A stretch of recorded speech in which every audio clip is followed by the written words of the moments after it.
Shots in the Dark contains graphic depictions of events that may not be suitable for all listeners. We encourage all of our listeners to be open-minded and engage in dialogue with us through any of our social media accounts or email. Hey now, this is what... Tell her I say that. This is what dreams are made of.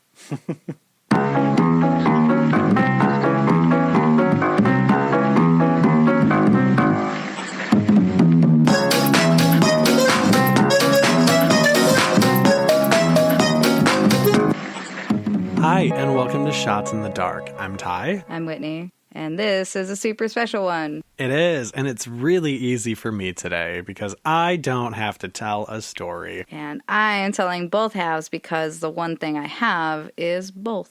I'm excited to tell you because I'm really excited about the ending of it. I do have a couple pictures to show you. You told me your story was Stabby Town and Ghosty Town. Yeah. I got real excited about that. There's a lot to it. So it's pretty crazy sauce. I would be surprised if you did know this, I guess. But it is something that I think a lot of people that I know. So I asked a bunch of people whether or not I should tell you the story. And all of them have said yes. So we'll see if I tell it to the quality that it should be at. Okay. We'll see. I'm excited. I'm sure it'll be spectacular. We'll see. Beguile me with your tale. Before we do that, we should probably take our shots. Oh, yeah, I'm okay with that. Cheers. Cheers. Back for the attack, just like the Aquabats. All right. So tonight I'm going to tell you this super crazy story from Fairwater, Nebraska. There's actually several murders that are included in this, as well as a paranormal aspect. Fairwater, okay. Mm-hmm. It's hard for me to find a lot of information on this town, aside from the fact that it's a smaller town. There's almost nothing except for about the murders there, so I know we've come across that on a few different areas where there's not a crazy amount of history on the town, but the story is nuts. Yeah. There's a little bit of back history, but there's not really a ton. I found pictures of it, and it's pretty small, and it looks very picturesque. It looks like rolling hills and stuff like that, which is, I think, rarer in Nebraska. I try not to go there, although I do have friends there, and they seem to like it. Hooray for them. Not for me. Illinois is flat, but at least we have Chicago. You just went full sarcastic spice. It's a small enough town where people tend to know each other, but it's not really small enough where everyone knows everyone's business, so I wouldn't walk out on my porch and smoke a cigarette like 4 a.m. and some other one's like, did you hear she was smoking a cigarette at 4 a.m. on her porch? You know, it's not that kind of like small town gossip. Uh-huh. And her hair was blue. Yeah. As like some small towns, there's a psychiatric institute on the outside. There is a sanatorium. The sanatorium was built, and the founders who had built it also built a house closely on the property so that the founder and then eventually his family line that continued to work at the sanatorium could live and be accessible kind of like always. Yeah. Oh, well, that makes sense. It's like the lady that was taking care of Malvern Manor. Yeah, totally. Yeah. John or Johnny Charles Bartlett. His age is kind of in question. I've seen a couple different reports. The thing that I can kind of glean from it is that he's probably around 21 to 23 years old. He had worked as an orderly in the early 60s. There's nothing really to report in his childhood that would influence his behavior in any sort of way. There's nothing like him getting hit or weirdly abused by his parents. Everything kind of seems normal.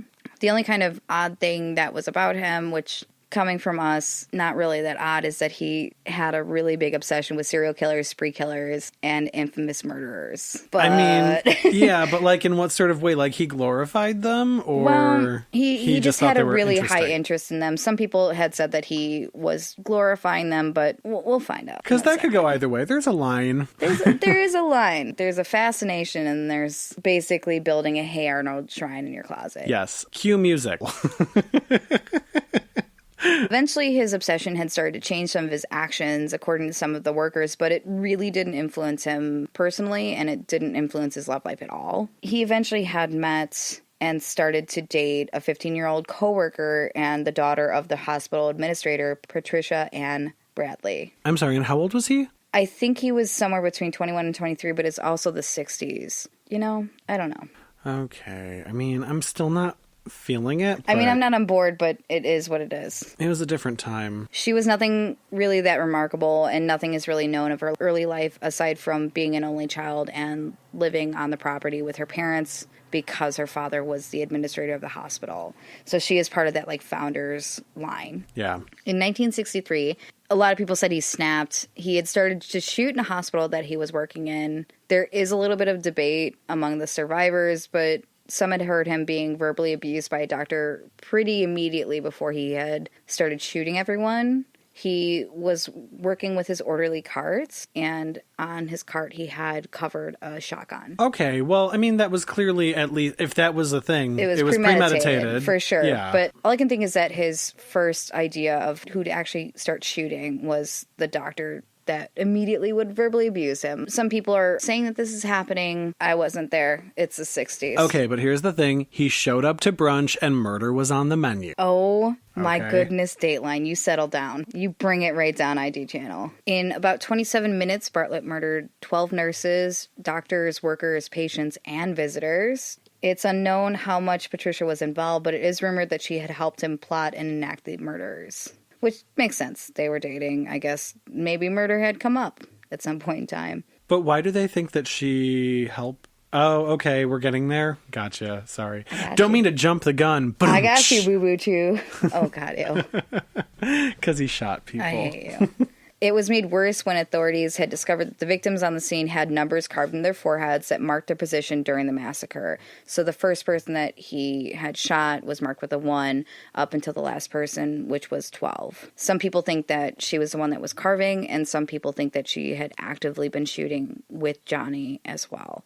Why you make that face at me? So how many people did he kill total? 12. Oh, that's what that was. Yeah, less than a half hour killed 12 people. Although, I don't know, that still seems like a really long time to me.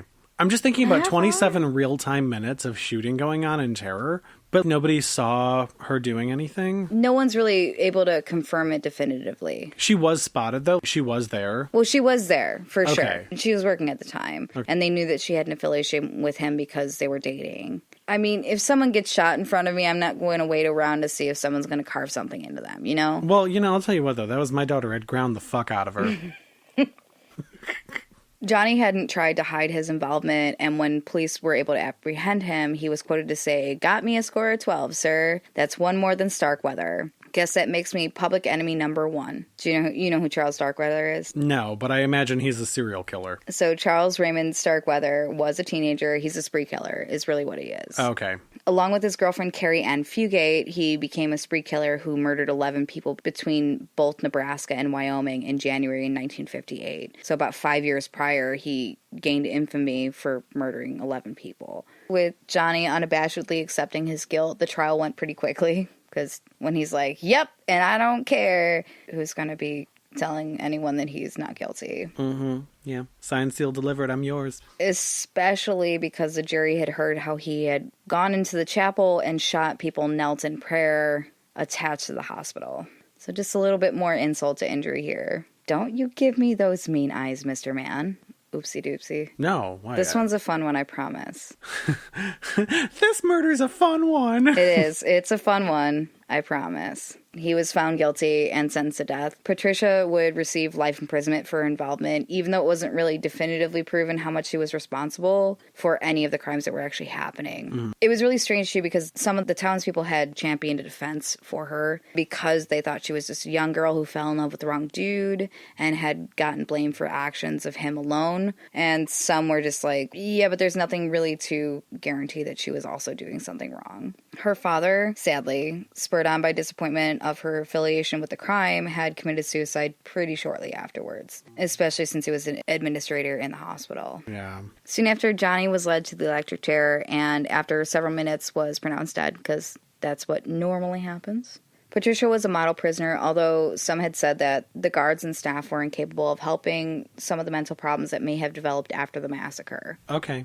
In 1990, 27 years after she was imprisoned, Patricia was conditionally released, and her sentence was commuted to civil confinement. I mean, I get it. She doesn't seem to be a danger to society, and she's not really doing anything that would indicate that she was really that much of a part of the crime. Mm-hmm. But also letting someone on the streets, you know? Yeah, it's weird for her, though. I mean, because we still don't really 100% know what her role was. Mm-hmm.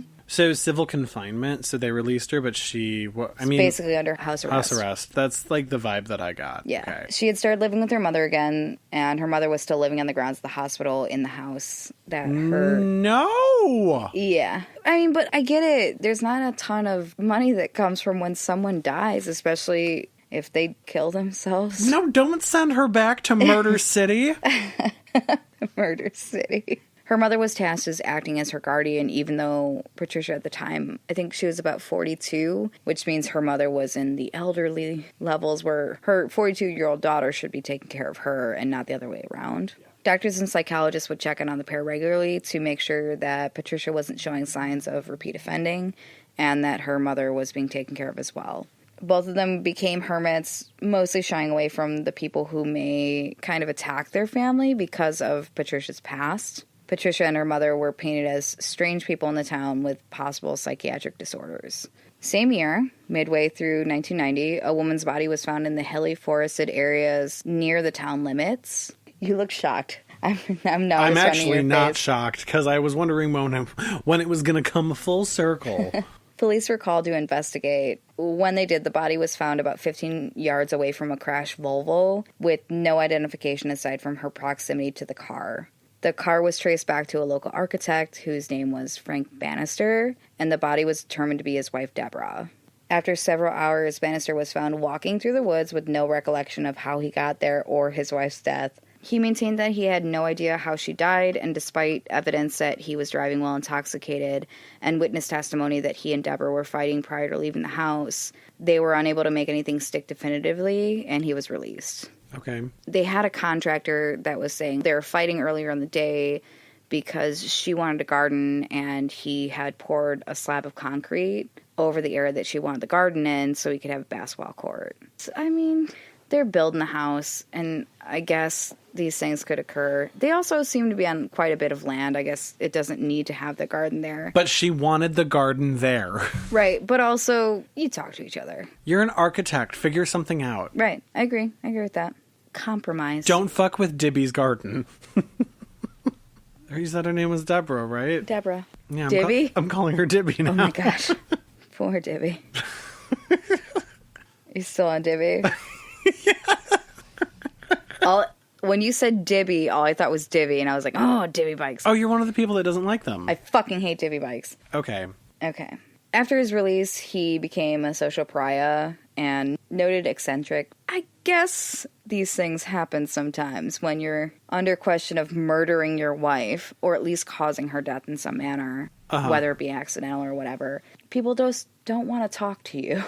Like I said, he just became eccentric. He started claiming to have contact with the dead and had given up his career in architecture to pursue a life as a meager wage earning con man. Wait, communicate with the dead? Is that what you said? No, he said he could. Okay. Yeah. There's a lot to this story. There's a lot in here. All right. Traumatic events and grief, oftentimes, as we know, talking about paranormal stuff, can jumpstart many different physiological and psychological responses. In accordance to lore, one can actually gain the ability to see the dead after a traumatic event. But most people in the town believe that he was a straight-up murderer and he was losing his mind over the guilt. Some police were still looking for evidence of his guilt, especially after a public outcry when some of the details reached the public. Apparently, Deborah had the number 13 etched into her forehead, and those familiar with the murders almost 30 years prior. Oh my god, like he was picking up where they left off? Maybe. Like he was possessed? Maybe. We'll find out. Oh my god? Yeah. They oh thought, my god. A lot more people thought he was trying to reenact Bartlett's murder spree. That's so fun. I told you, it's a little roller coaster. It's not fun, but yeah. Bannister's box cutter was also missing from the wreckage of the car, even though his toolbox was found. And he had gone and gotten 7 new blades for it the morning of Deborah's death. So they think maybe there's some sort of tacit, but they can't find the weapon anywhere. Yeah, the whole, 13 in the forehead thing, that's a whole new shade. Yeah, right? Things didn't get any better for the next 5 years. He continued to lead a meager existence. There were no legitimate jobs that would hire him. At one point, a neighbor had actually reported that he had seen him burning some of the wood from the house that he was building with his wife to keep warm in the colder months. He continued to claim that he had psychic abilities. He would often orchestrate some sort of situation and vague information that would swindle some of the more gullible townspeople. His reputation, though, had preceded him and had started to hinder his so-called business. So he would literally be like, psychic investigator, on his cards. He talked to himself and sometimes would even theatrically pantomime touching or helping ghosts. He's taking it to an extreme. Did he also paint his face white and wear like a black and white horizontal striped shirt?